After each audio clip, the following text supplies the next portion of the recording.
What's going on, everybody? Sparks Comics here. It's New Comic Book Day. We're going to talk about what I picked up this week. But first, go ahead and hit that like button. Drop a comment. Let me know what you picked up this week for New Comic Book Day. And if you haven't already, subscribe to the channel. Hit the notification bell so you'll know when we're dropping new content.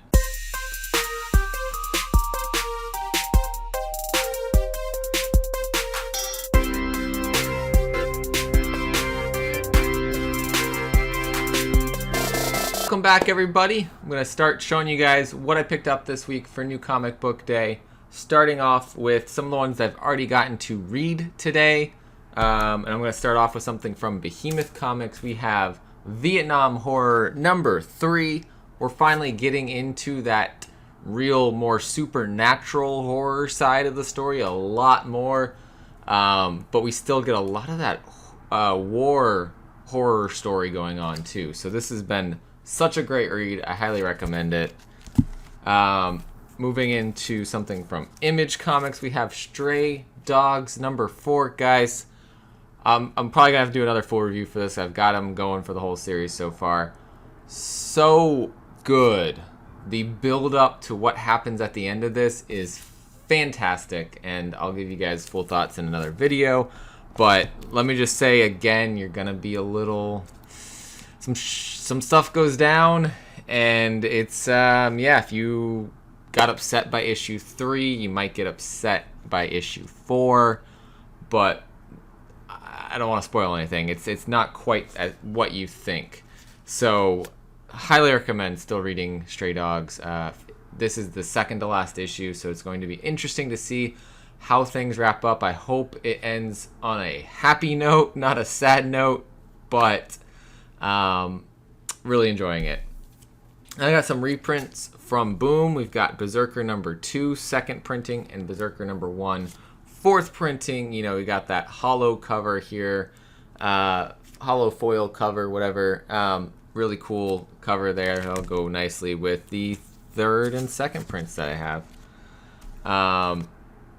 One I haven't gotten to read yet, but I repackaged the variant for. We have the 1 in 25 here, I believe, for Layla Starr, The Many Deaths of Layla Starr number 2. This is a Jeff DeCall cover. Super awesome art. This one's probably ending up on the wall somehow. I haven't decided yet, but this is fantastic. Also from Boom, and I have read this. We're going to show a couple covers here. We Only Find Them When They're Dead, number 6. So good. So good. I'm happy to see the return of this series. We have the 1 in 25 Bengal cover here. And there's some interesting things going on with this god and who he looks like. We also have the 1 per store variant here. The unlockable one, with our new cast of characters who, I'm really liking our new main character here and kind of her bodyguard. You'll see who these other ones are when you read it. Highly recommend. If you want to catch up, volume 1 of that's already out, so definitely can go pick up volume 1, jump in on issue number 6 then. I Walk with Monsters is the last issue, and I think it ended on a really good note. I appreciated how they wrapped the story up. I do want to go back and give the whole series a reread because there's some things I think that will flow better reading it all together. But another series, this is one from Vault that I always recommend people pick up, especially if you're into a little bit more of the horror genre. Been on that one since issue number 1. I love it. And here is the cover B for that one. The Autumnal, I have the cover B here. I have not read it yet, so the cover A will come up later in my to-read pile. But, like, come on. How could you not love a nature horror story? Absolutely phenomenal. Osaka Mime, original graphic novel. So good. I've talked about this a couple times on the channel, guys. I brought it up on the FOC show, and then Andy Levy, the writer, popped onto that show. And then I did an advanced review for this book. And then Andy came on the show recently on Saturday. And I will not stop talking about this book because you need to pick it up. It is amazing. Last I looked, Midtown might have had some still available. So if you haven't been able to get a hold of a copy of this, check Midtown, see if you can get one from them. Highly recommending this book. It is 72 or 76 pages long, but it's $10 versus a trade that might be maybe just a little bit longer than that's usually like $20. So that's a pretty good price for that length of a story, and it's got that quality printing that Behemoth brings every time. And here is the cover A and the cover B for We Only Find Them When They're Dead, number 6. I love the stained glass art on this one. Super cool. And I like the way the letters are done on this one. Great stuff there. Those are the ones I have read so far. Let me get into the ones I haven't read, but will be reading very soon. We have Red Room from Ed Piskor. This is from Fantagraphics, an outlaw comics approved by Cartoonist Kayfabe. That's if you go to YouTube, that is Ed Piskor's YouTube channel. The back's pretty cool on this one too. I really don't know what I'm going to be getting into reading this, but it looks fantastic, at least like art wise. So I'm very much looking forward to checking that out. Moving on, we've got some Aftershock comics here. Phantom on the Scan, number 2. Cullen Bunn, Mark Torres. First issue just was phenomenal. I'm really looking forward to issue number 2 here. And also Aftershock, we have The Bequest, number 3. The little D&D group here. Essentially, their D&D world and Chicago have kind of come together in some ways. There's ways in and out of them, and so we see kind of these fantasy creatures in Chicago and guns and other kinds of things like that in the fantasy world where they don't usually meld together, and they're trying to work on stopping all of that from happening. And there's our party, and it looks like they have a dragon friend right now. And from Vault Comics, here's the autumnal number 7 cover A. So that one's coming up on my read list. Nottingham number 3 this week from Mad Cave Comics, or Mad Cave Studios. I've been really enjoying reading Nottingham, and I can't wait to read this one. It's really like a dark noir Robin Hood, but not told from Robin Hood's perspective, more told from the sheriff's perspective and restoring order. Of course, from Boom, Layla Starr, The Many Deaths of Layla Starr, number 2. I'm really looking forward to this. Issue 1 was so good. I also got the cover B foil one, and I showed you guys the 1 in 25 Jeff DeCall earlier.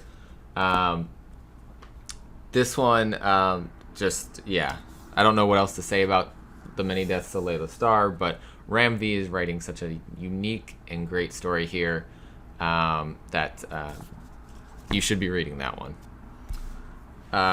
From Image, Home number 2. I really enjoyed the first issue, seeing him start to kind of fight back and be able to use his powers. That was really cool. And then also from Image, we've got Radiant Black number 4. Definitely been digging this story.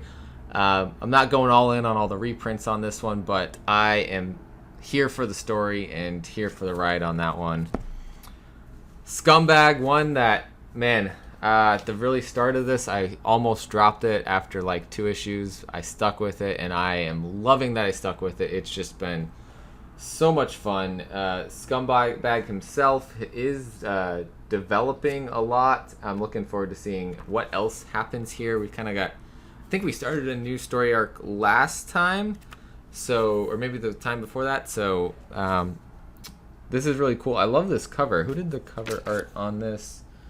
Looks like Alex Reigel did the cover art on cover A here. And then number 7 from Stillwater. I've been so much enjoying Stillwater. Chip Zdarsky's been doing an excellent job on this story, and I can't wait to see what happens in this little town next and what horrors begin to be unleashed on the town.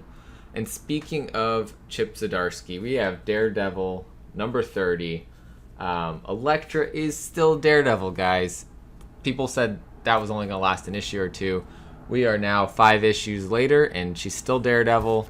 I don't know how much longer that's going to last, but she is definitely taking the role seriously and trying to be there for Matt so that maybe he'll help her with something down the line, it seems like. But she's definitely trying to show that she can be different. She can be Daredevil and embody how he represented Daredevil. And then from Marvel, Champions number 7 came out this week. I love the Champions team. I actually was scared about the creative team changing from issue 5 to issue 6, but this new team has been doing a great job. We have writing this story Danny Lore, art by Luciano Vecchio, and color art by Federico Blee. The cover, of course, by Tony Infante, and they're killing it on this kind of second volume of Champions. And then a cover grab here, of course. This is the Jenny Frison variant for Catwoman number 31. We've got Poison Ivy and Catwoman right there on the cover, and phenomenal. I'm not reading that story, but I am absolutely a fan of Jenny Frison's art. Maybe I'll give it a read if I am able to. I have to catch up on some other reading first. And then lastly, I picked up the 5th printing variant of Star Wars The High Republic number 1.